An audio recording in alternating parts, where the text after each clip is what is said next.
At the end of 1994, the Sony PlayStation was born.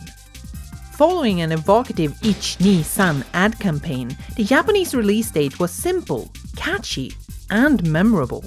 1-2 free, 12 free, December 3rd. Save the date. At the time, Sony's venture into the console business may have seemed uncertain and a bit risky, but in hindsight, this stands out as a big day in video game history. With how dominant the console came to be and how widespread its legacy remains, it can be hard to even imagine a world without the PlayStation, a time where it was nothing but a fledgling newcomer. Evidently, the reasons for the system's success are both numerous and complex, but today we'd like to argue that perhaps one of the many contributing factors was the confidence spewing out of its first flagship title. A game that not only showed what the PlayStation was capable of, but served as the perfect introduction to everything the console had to offer. This is Ridge Racer.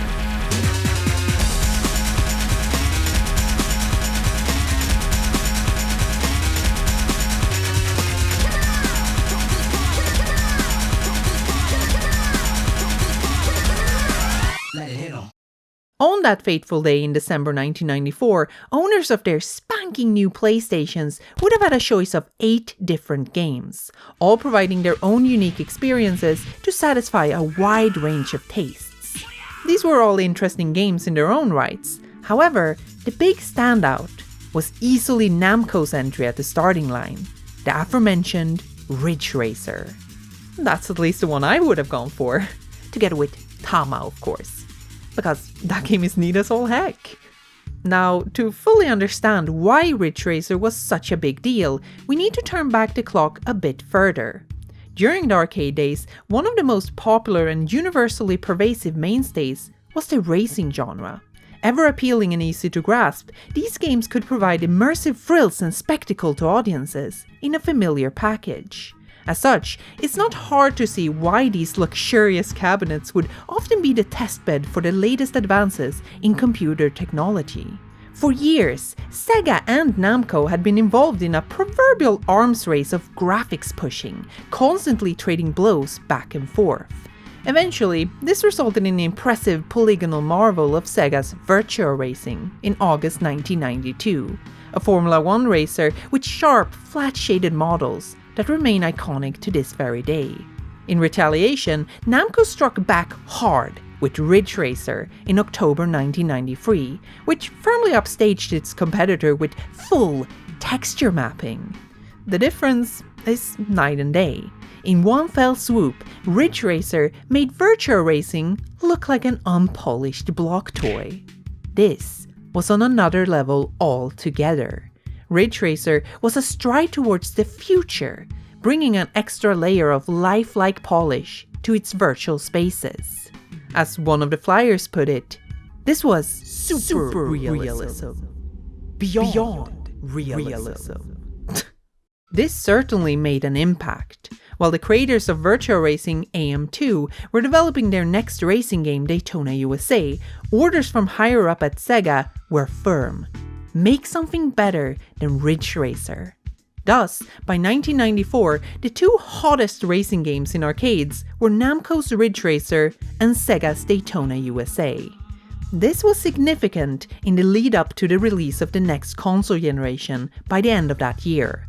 When Sony approached Namco to develop software for the PlayStation, it is no wonder their first title ended up being, you guessed it, Ridge Racer. This was not only an impressive display of what the hardware was capable of, but a confident strike against Sega, whose Saturn port of Daytona USA would not arrive until April of the following year, which is basically an eternity in gamer time. As such, at launch, only one of the two consoles had a hot, contemporary arcade racing game in their repertoire. Sega's closest equivalent was Gale Racer, a conversion of the 1990 arcade title Radmobile, which just couldn't stand a chance in contrast to Ridge Racer. It is an unfair comparison, but it highlights the standout appeal of this particular PlayStation title. For prospective console buyers, this very well might have been the deciding factor. Granted, it's important to note that Ridge Racer didn't somehow single-handedly coast Sony into success.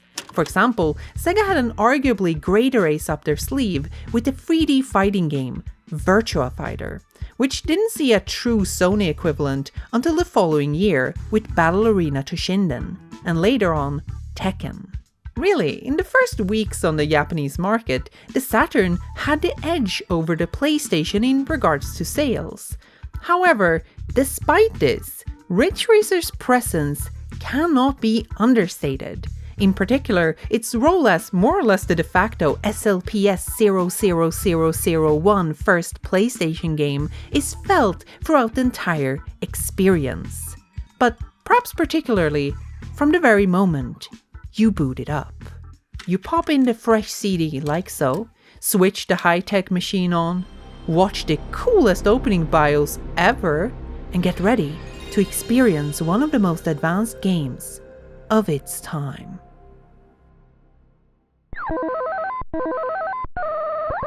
Instead, we're greeted by the 1979 arcade classic Galaxian. What a brilliant bait and switch. This isn't Ridge Racer. Nevertheless, we shoot down some aliens before the scene finally fades to the proper title screen. This retro throwback is a delightfully playful opening, bamboozling first-time players with something decidedly old school. You can just imagine people back in the day raising an eyebrow and scrambling to double-check that they hadn't accidentally bought the wrong game. Out of all the things that could have happened when you first turn on your state-of-the-art 3D-capable console, seeing gosh darn Galaxian is surely the funniest outcome.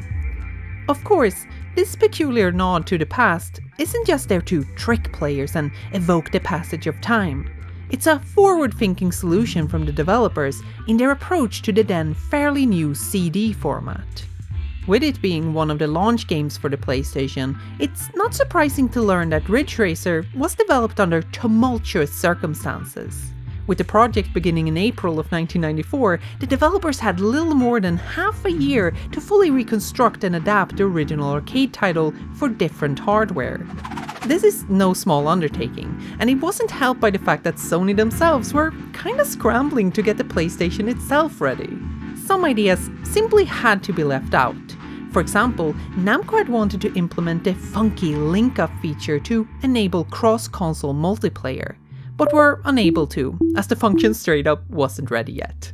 Certain sources even suggest the first dev kits were so rudimentary that they lacked disk drive support altogether, making it hard to properly test how load times would even be implemented.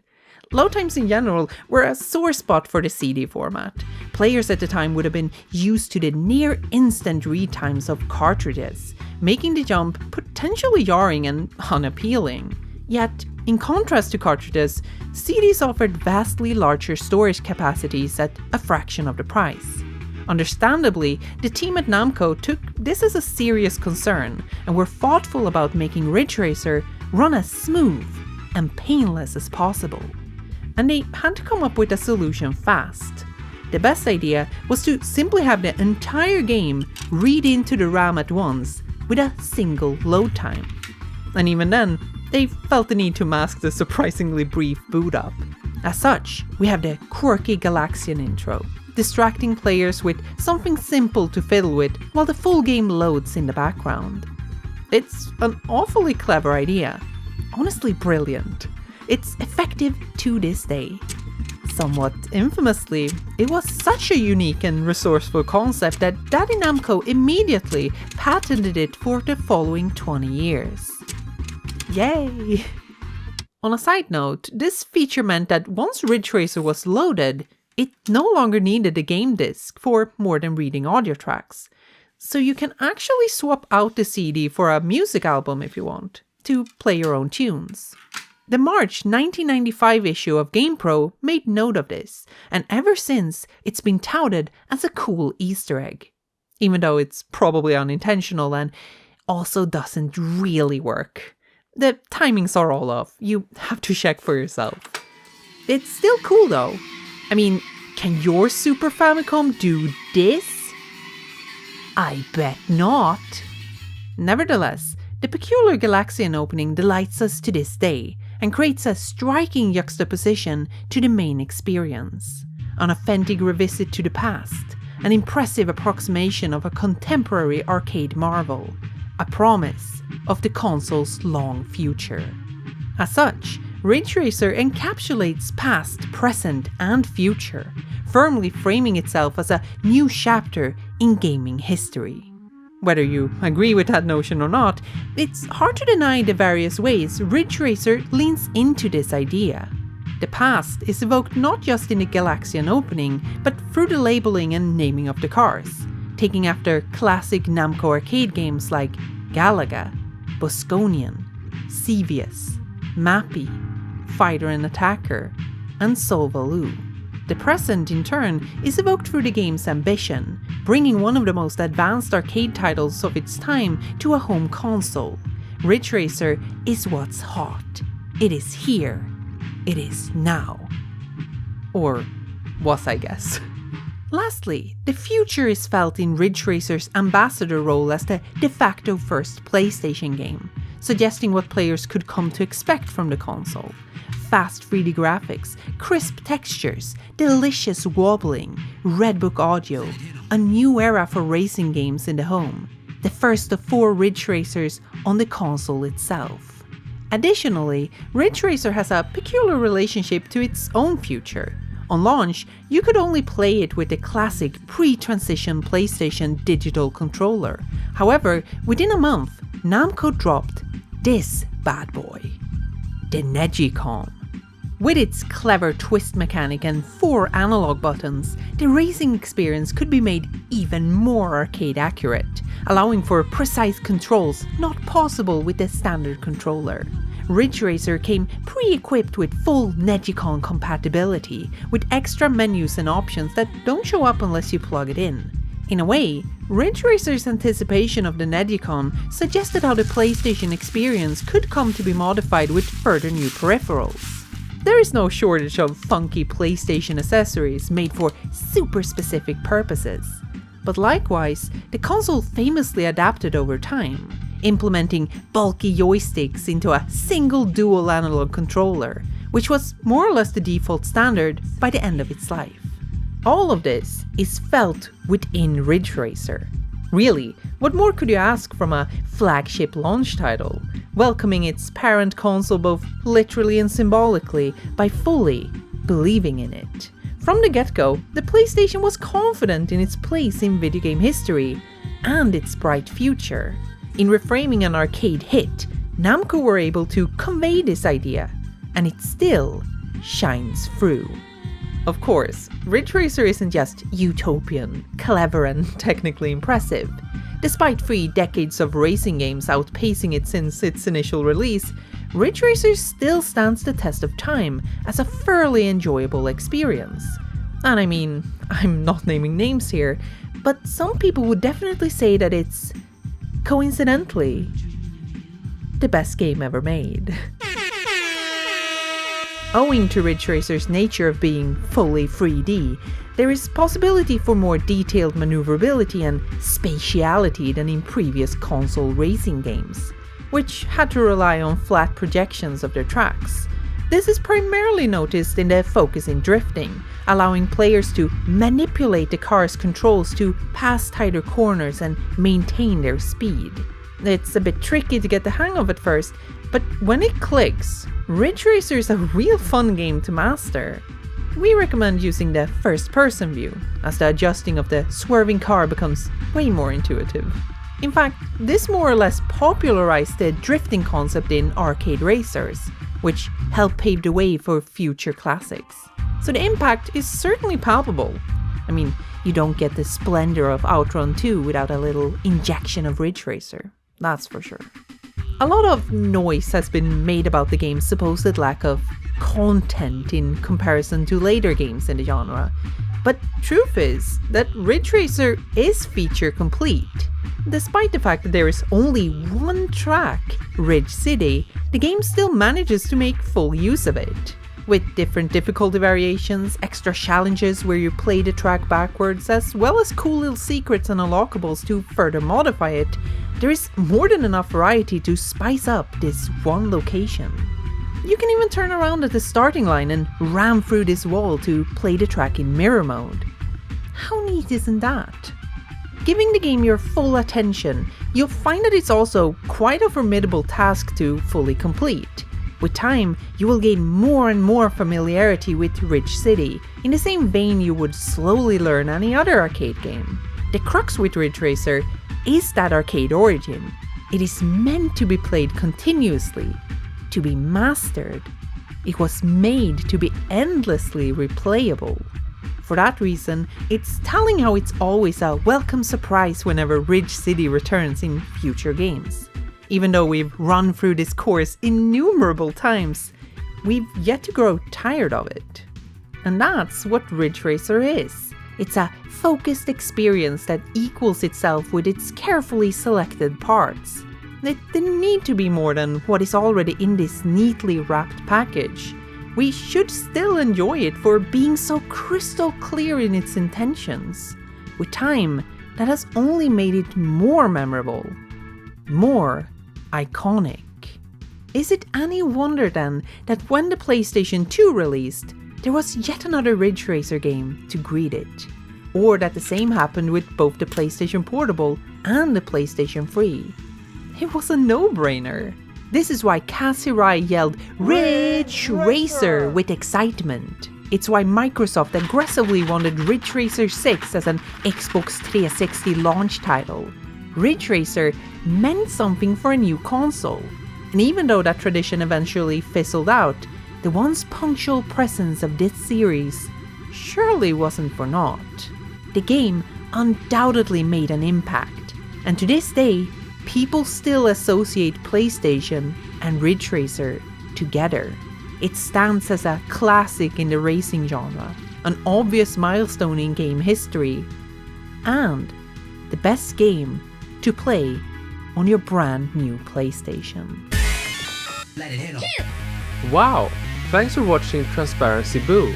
If you liked what you saw, we've got other videos that might interest you, like this narrative analysis of Sega's racing masterpiece Outrun, or our 2-hour deep dive into the early PlayStation gem Aquanauts Holiday. As always, this video was made possible by our loyal patrons, who are Acid Shark, All Purpose Nobody, Afayette, Bibbidi Bitch, Colorado Hugge, Dave Pickett, Dr. Puntgusher Esquire, Eden Senta, Intonion, Joy Content, Klaus Morals, Madeline Machado, Matthias Graman, Meowmix64, Mr. Tellius, Mosling, Nyako, Nishtschwat, Paperlanti, Passion Tentacle, Sarah Bloomer, Saxon, Shonal McDoodle, Synchronize, TB Skyen, Yami Shaggy, One Splee 16, Absinard, Ali, Anna Day, Anonymous, Aria Soria, Arai, Aurora 42, Bad Wolfos, BK Flash, Blues Piranha, Botch Frivarg, Charles Goldhaber, Chloe, Comfy Feline, Consult the Bones, LED Mox, Elliot Diebold, Emmy Murphy, Eric Hamilton Schneider, Evelyn, Friend of Dracula, Fungal, Henrik, Hope, Ina and Sina, Indigo Trans, Ingrid, JIR Not, Yeon Jong, J Mission, Jelly God, Jennifer, Kadat, Nave, El Tantevi, Luke Dixon, Maddie Madkip, Mark Mahan, Miles Seawind, Mitch Haley, Neuropain, Nerbion, Quasar Nebula, Rocky Disco, Sean Wolfbar, Silkmoth, Silly Rookie, Skyhoppers, Sleepy, Sleepy Slug, Surashu, That Queer Birdman, Tiny Sam, and BG. We're also welcoming Andy Faw, Matthew S. Coaster, and Running Woman 64, I love that game. As is custom for December videos, God Jul och Gott Nytt År. Now if you'll excuse me, I want to go back to playing Penny's Big Breakaway. Obviously, Game of the Year 2024. It's so good. Go buy it. Lick Penny for me. Lick her.